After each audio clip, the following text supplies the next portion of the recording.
Hello, and welcome to the Mac Chameleon feature tutorial. This video only covers how to use the Chameleon features on Mac and eGlass Fusion, so if you want to learn about all the other software features, make sure to check out the general eGlass Fusion software tutorial. Chameleon lets you import media files, namely images, PDFs, and PowerPoints, and removes the background so you can annotate on the eGlass and it will show up behind the media. Chameleon also has a built-in browser, which is automatic background removal to allow you to annotate on your websites with a pen on the eGlass. So let's jump right into it. To start off, we'll start by looking to bring in an image file. Let's say that I'm a math teacher and I want to annotate on a graph template. I can then look up an XY graph online, this one looks pretty good, and I'll save this image on my desktop and then move over to the eGlass Fusion software. From there, I have a couple options of bringing my graph into the software. I can click and just drag it into the eGlass Fusion window. I could drag and drop the file directly into the Chameleon bar, or I can import it directly through the import button located on the Chameleon bar. Any of these options will work. Let's now bring in the image by dragging it from this bar into my screen.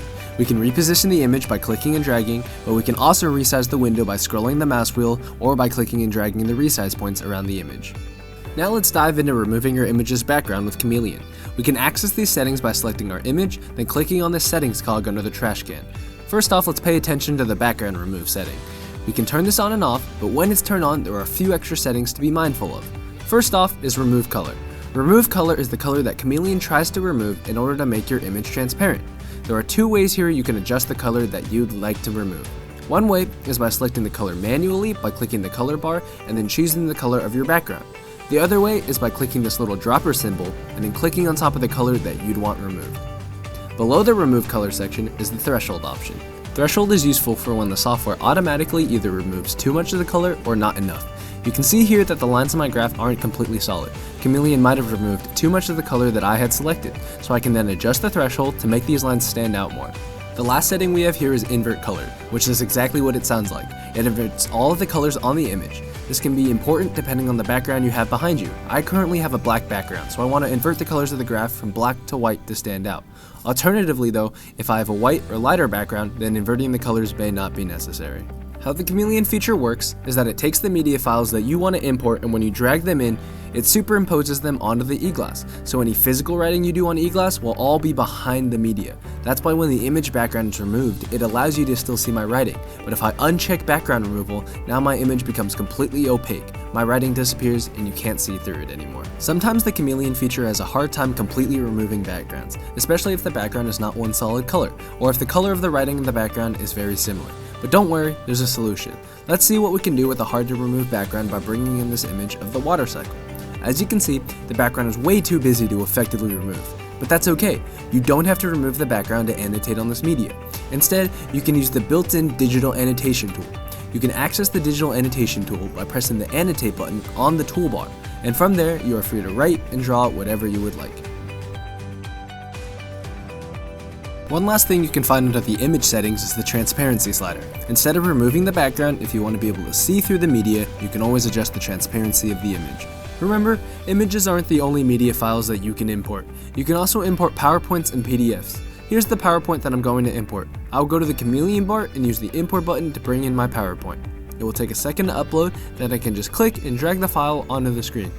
I can then resize the window and move it around just like images, and from there, if I want to, I can also go to the background removal settings, and I'll adjust these remove color settings as well as turn on invert color to turn the text to white. Since I have a PowerPoint here, I can click through the slides with the arrows here, or I can access all of the slides by pressing this button. Remember to keep in mind that, like images, if you don't like the look of your PowerPoint in eGlass Fusion, you can always click the cog to adjust the background removal and transparency settings just like I did. And if the background is removed, I'm then free to annotate on the eGlass. Now let's move on to PDFs. Here's a PDF of some grammar worksheets that I want to import. PDFs can be imported in the same way as other media through the import button on the Chameleon bar, but I can also import directly by dragging it into eGlass Fusion. And to resize the PDF, you can do so by clicking the bottom right corner and dragging the cursor. Now draw your attention to the PDF Viewer's toolbar. You'll find some extra tools here that you might find useful. Looking left or right, first is the page number. If your PDF has multiple pages, you can open up this menu and immediately go to whatever page you would like. Next up is the search tool. You can search for any words or phrases within your PDF. Then there's the zoom settings and the extra options menu, but more importantly, above the toolbar, you'll find the digital annotations tool, as well as the background removal and invert color options.